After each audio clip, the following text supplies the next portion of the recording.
Hi everybody, my name's Kyle, and today we're going to be showing you how to harvest stinging nettle.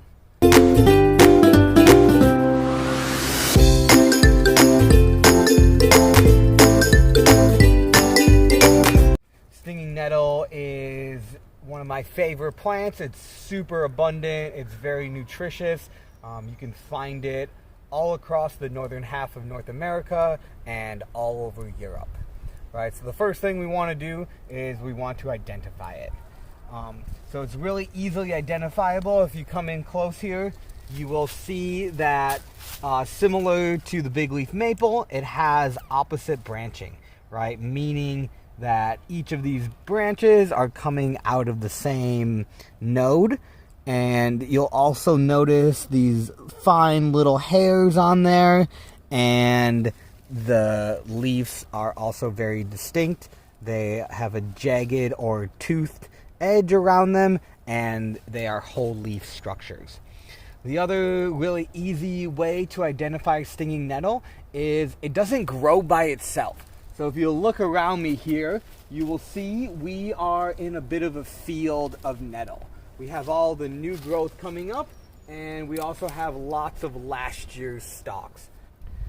So now that we've properly identified the thing that we're going to harvest as stinging nettle, it has opposite branching, a square stalk, it has jagged leaves, there are many of them growing around. We're going to show you how to safely harvest. So there's a couple ways. So as you know by its name and maybe your experience, it's called stinging nettle because it has these little like hypodermic needles. The things that does is it actually brings blood flow to that area. So that tingling, that kind of throbbing sensation that you're feeling is exactly that. It is blood coming to the area. Now when you go to harvest it, you can do it safely without gloves, right? So nettle is a great teacher about intention. So if I'm hesitant or I'm wavering, that brushing action is actually how you get stung. So if you want to go and harvest it without gloves, I recommend a strong pinch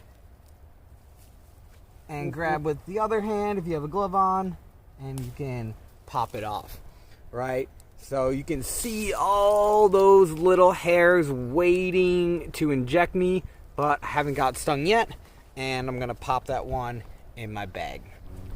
So the most common way and kind of the easiest and safest way to harvest nettles is to have gloves and a pair of scissors, right? So when harvesting nettle, a kind of general rule of thumb is not to harvest anything that's above my knee height, right? So this I probably wouldn't harvest because it starts to increase the silica levels in the plant, which can be hard on our kidneys, right? But anyway, when you go to harvest the plant and you have a pair of gloves, what you want to do is grab the leaves up so they don't sting you, make plenty of space, and you want to cut it just above the node. And what that does is it keeps the plant alive, and later on, in roughly like 2 to 3 weeks, 2 more shoots are gonna grow out of that. So you can see here, this was where it was harvested, and we have 2 shoots coming up on either side, and we also have 2 shoots coming up below it. So this was harvested a few weeks ago probably, and now you can see our supply is already doubling and maybe even quadrupling. I go around and I harvest all of these nettles, and I'm putting them in my bag. Right, when I come back here in a few weeks, I'm actually going to double my harvesting supply. Okay, so that's one of the ways that we can build regenerative ecosystems.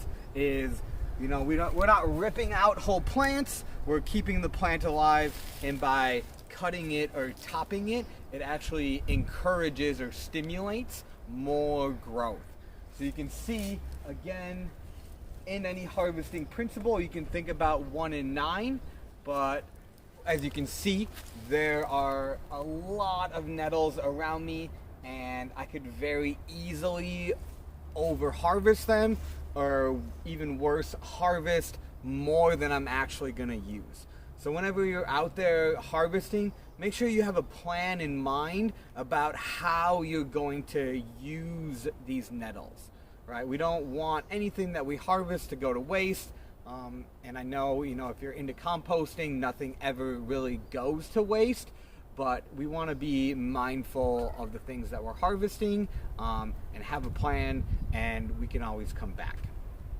So the other neat thing about harvesting nettles in this way is it's actually not only going to double my supply, but it's going to allow me to harvest them later in the season.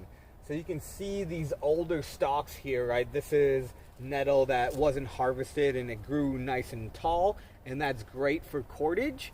But these nettles that I've clipped are actually going to start to turn into little bushes, and they're going to keep putting up the new green growth, and that's what we're going to be harvesting and eating, and it's going to keep doing that process until potentially July, or later in the season as I continue to harvest them. But if I don't harvest it, the plants are going to shoot straight up, and they're going to do what plants do. They're going to make flowers and then seeds and start to put on some of their more woody growth.